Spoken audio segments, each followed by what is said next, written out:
노후에 친구가 필요 없는 이유 3가지 인간관계 명언. 미래의 노후를 위해 누가 친구가 될 수 있는가? 우리는 누구나 남이 나를 좋아하기 바란다. 자신이 뛰어난 지식을 자랑하는 듯한 인상을 주는 태도는 결코 남의 호감을 얻지 못한다. 남이 나를 좋아하도록 하는 비결은 상대방의 기분을 유쾌하게 해주는 점에 있다. 마이너스 로렌스 굴드. 우리는 결코 혼자서는 살아갈 수 없다. 혼자 파라다이스에서 사는 것보다 더 큰 형벌은 없을 것이다. 다른 사람들과 인간관계를 맺어가면서 함께 세상을 살아가야 한다. 예나 지금이나 살면서 가장 많은 스트레스를 받고 큰 기쁨을 갖게 하는 것이 인간관계이다. 그래서 인간관계의 기술이 필요하다. 좋은 인간관계란 자신 스스로가 남들에게 성실한 자세를 보여주고 내 쪽에서 먼저 상대방을 인정하고 좋아하는 것이다. 니체가 말하길 사람의 가치는 타인과의 관계로서만 측정될 수 있다. 고한다. 세상의 모든 일은 사람에서부터 시작된다. 인연을 유지하는 위해서는 존중하라, 입장을 바꿔라, 꾸준한 관심을 가져라. 일회성 관심은 무관심보다 서글프다. 잠깐 신경 쓰다가 이내 무심한 것은 날카로운 상처를 남긴다. 그 사람 자체에 감사하라. 그 사람이 무엇을 주었거나 무엇이 되어 주어서가 아니라 그냥 내 곁에 존재하는 것으로 감사하고 좋아하라. 보는 만큼 알게 되고 아는 만큼 좋아할 수 있고 좋아하는 만큼 배려할 수 있다. 그 사람의 행동을 보고 그 사람의 이야기를 경청하라. 나 자신부터 치유하라. 자기가 상처받아 아프면서 다른 사람을 진심으로 배려할 수 있겠는가? 행복한 사람만이 다른 사람에게도 행복을 전할 수 있다. 격려하라. 좋은 일에 칭찬을 그치지 말라. 힘들고 지쳤을 때, 실패하고 좌절했을 때, 다치고 병들었을 때, 초조해하고 불안해할 때, 격려가 난관을 이기는 유일한 힘이다. 미래의 노후. 대만의 한 시사 잡지에서 미래의 노후라는 주제로 웹 영화를 기획했다. 빠르게 증가하는 노령 인구로 인해 달라질 다양한 미래의 모습들로 사람들의 크나큰 호응을 얻었고 그 중에서도 특히 미래의 노후 친구 편은 많은 독신, 네티즌의 공감을 샀다고 합니다. 영화는 산속에서 혼자 사는 노인 이야기다. 4명의 자식들은 모두 장성의 교수, 해외에 나가 장사를 하는 등 출세했다. 하지만 노인은 자식들이 모두 떠난 산골집에서 혼자 살아간다. 그러던 어느 날 아들과 손자가 멀리서 찾아온다는 소식에 그는 정성껏 맛있는 음식들을 준비한다. 하지만 곧이어 오지 못한다는 전화를 받게 되고 준비했던 음식들은 주인을 잃고 만다.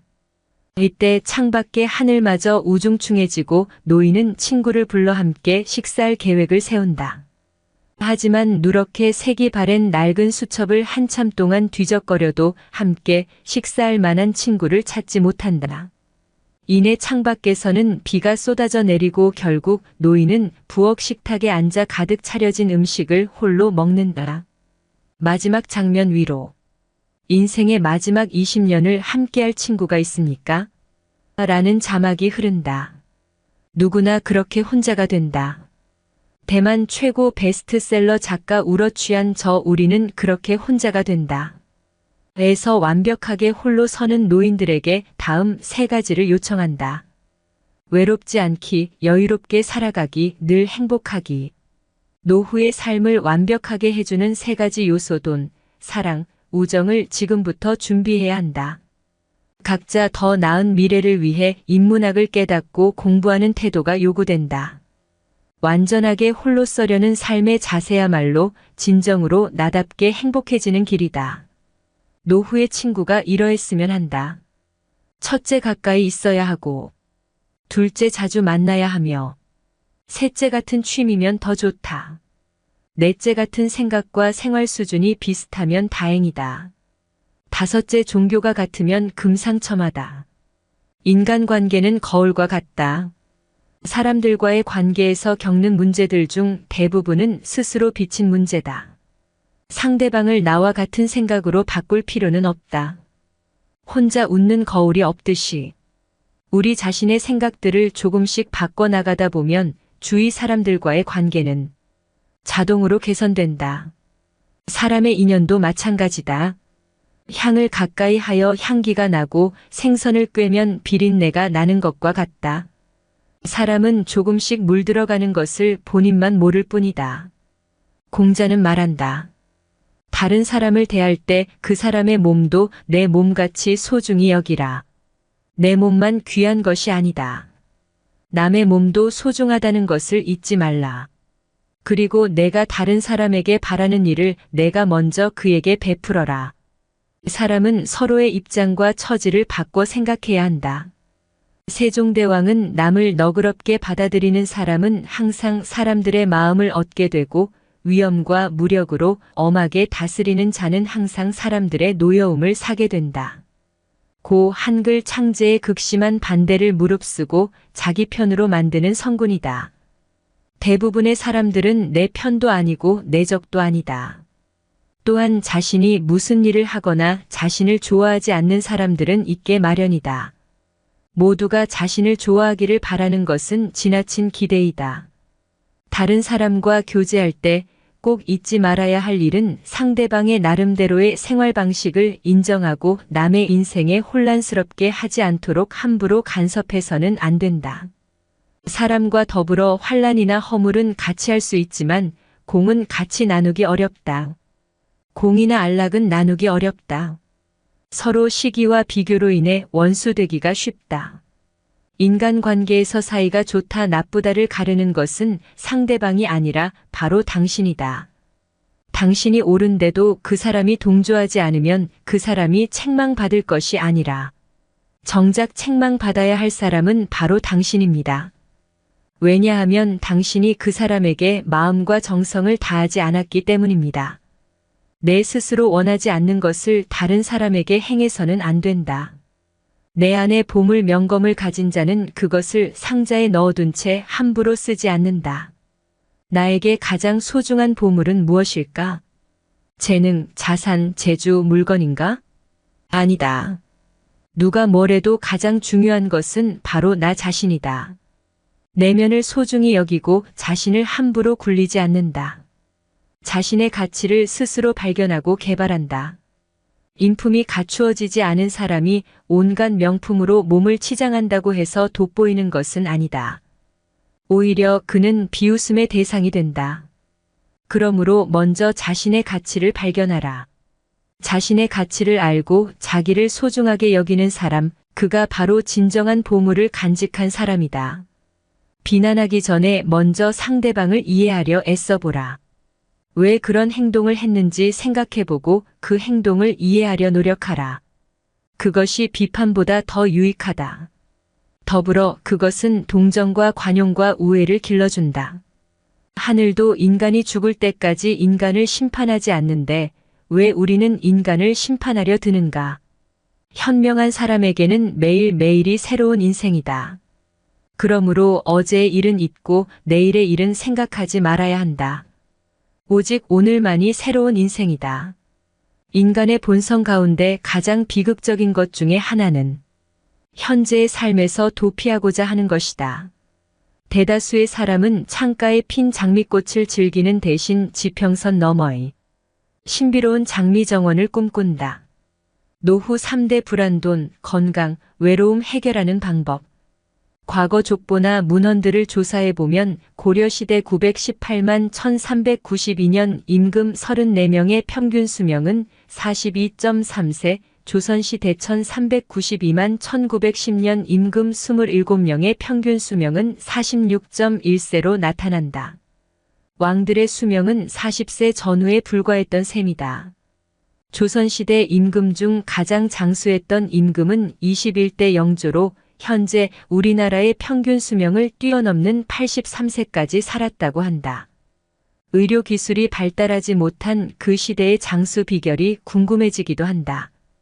필자는 시골에서 홀로 생활하시던 외조모가 몇 년 전 향년 92세로 굴곡 많은 생을 마감하시는 모습을 보며 100세 시대가 멀지 않았구나 생각했다. 그리고 몇 년 만에 100세 시대라는 말이 낯설지 않게 들린다. 일반적으로 100세 시대란 사망 빈도가 가장 높은 연령, 즉 최빈 사망 연령이 90세가 넘는 경우를 말한다. 우리나라는 대략 2020년경이면 최빈 사망 연령이 90세가 넘을 것으로 예측하고 있다. 최근의 의료기술 발달 속도와 건강에 대한 높은 관심을 고려할 때 5070세대는 자신들이 생각하는 것보다 더 오래 살 확률이 높다고 봐야 한다. 5070세대는 경제활동을 활발히 하는 동안에도 자산 축적에 관심이 많았다. 즉, 은퇴 설계를 할 때도 수익률과 재테크에 관심이 많았다는 것을 의미한다.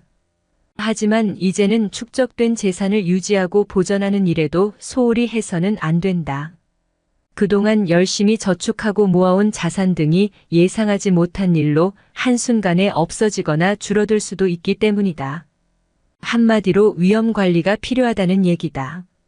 이미 우리 코앞으로 다가온 100세 시대에 자연스럽게 발생하는 위험과 우발적으로 생기는 위험을 관리하고 통제하지 않으면 그동안의 노력이 수포로 돌아갈 수도 있다.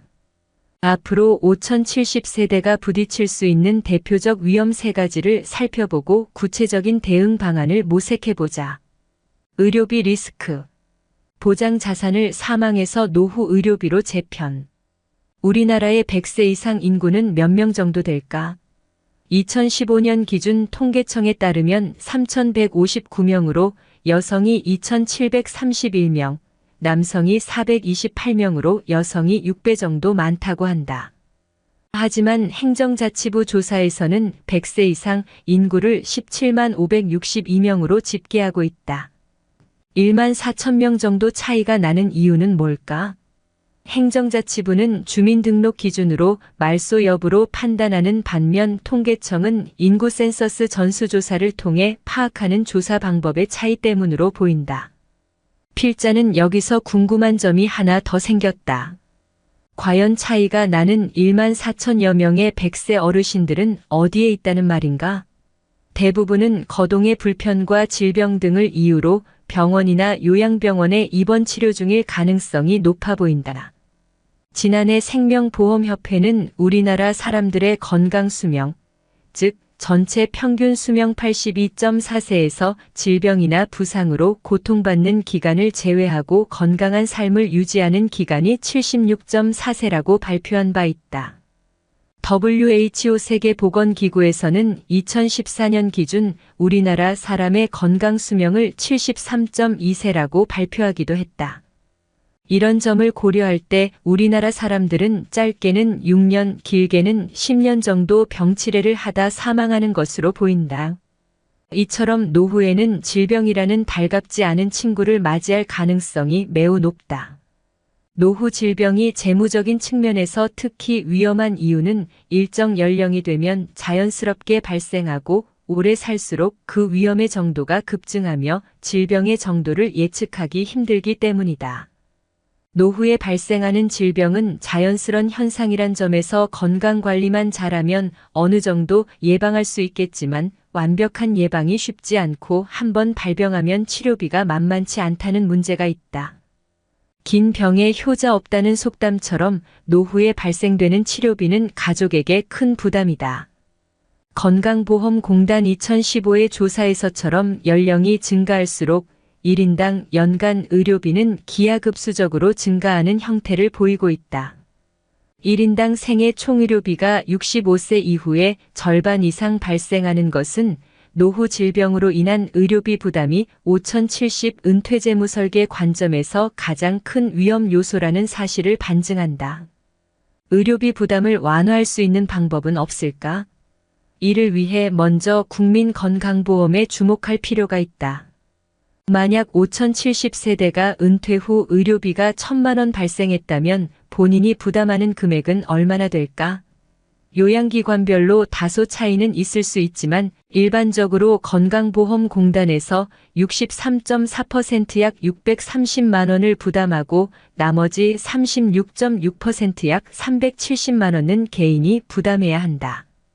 개인 부담분을 분해하면 건강보험 급여 대상 의료비의 20.1%와 비급여 의료비 16.5%다. 국민건강보험 제도의 구조를 감안할 때 5070세대의 노후 의료비 부담은 건강보험 본인 부담금과 비급여 부분을 어떻게 준비했는지에 따라 크게 달라진다.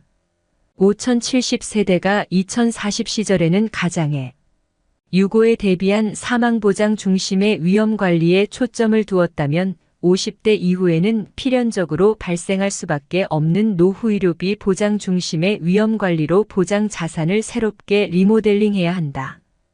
2040 시절에 가입해 두었던 보험을 노후의료비 보장 중심으로 재검토하고 행여 중복 보장으로 인해 과도한 보험료 지출을 하고 있지는 않은지 분석해 웰스가 아닌 헬스 시대에 맞도록 재편할 필요가 있다. 자녀 부양 리스크. 현명한 노후 준비는 자녀의 경제적 독립. 대한민국의 5070세대가 늙은 염난거미를 닮아가고 있다. 염난거미는 독거미의 일종으로 새끼가 먹을 것이 없으면 새끼를 위해 제 살을 먹이로 주는 습성 때문에 붙여진 이름이다. 지금 5070세대는 은퇴 후에도 성인이 된 자식 뒷바라지를 걱정하고 있다. 혹자는 자식 뒷바라지가 100세 시대에 무슨 위험이냐고 반문할 수 있다. 부모가 자녀를 낳았으면 자녀가 경제적으로 독립할 때까지 물심양면 지원하는 것은 인지상정 아니냐고 항변할 수도 있다.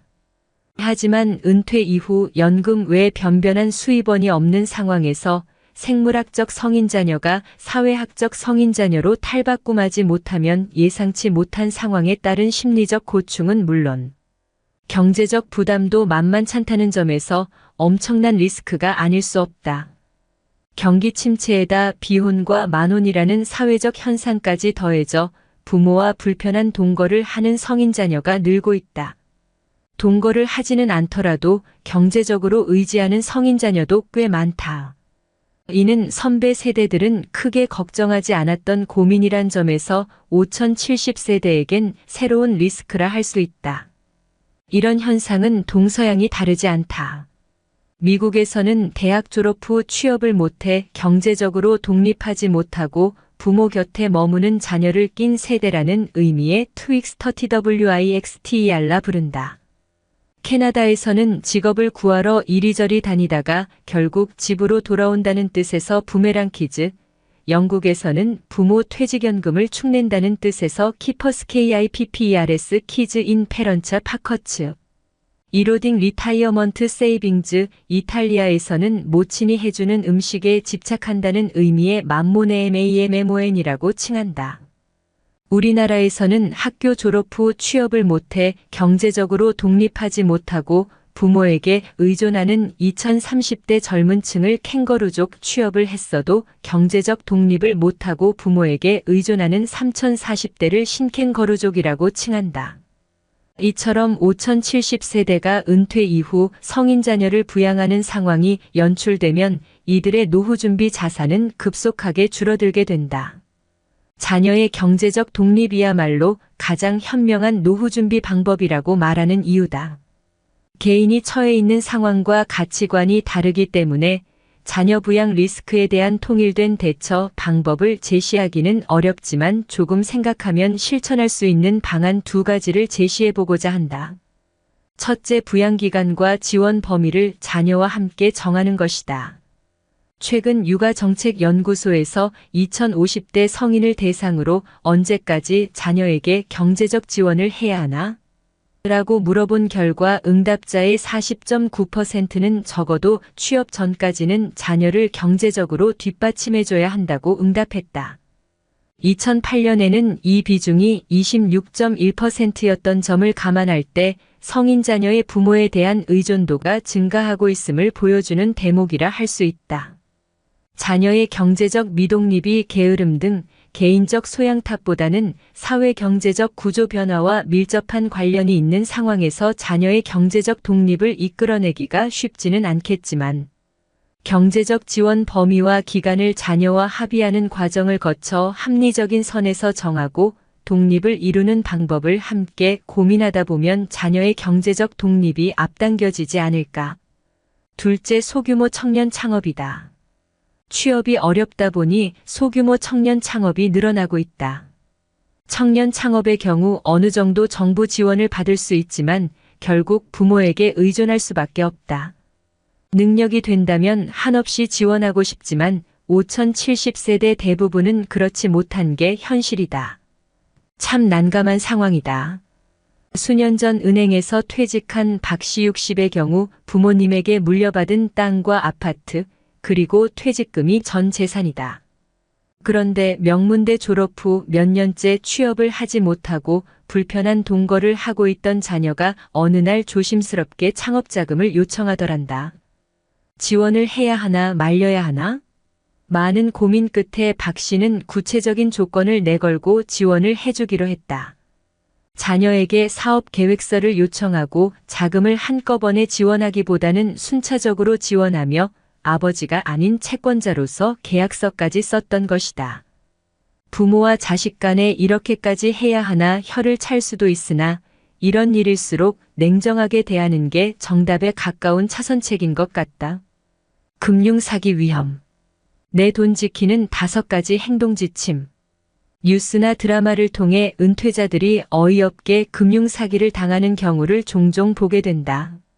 드라마의 소재거리로 활용될 정도로 은퇴자들이 쉽게 금융사기 표적이 되는 이유는 뭘까?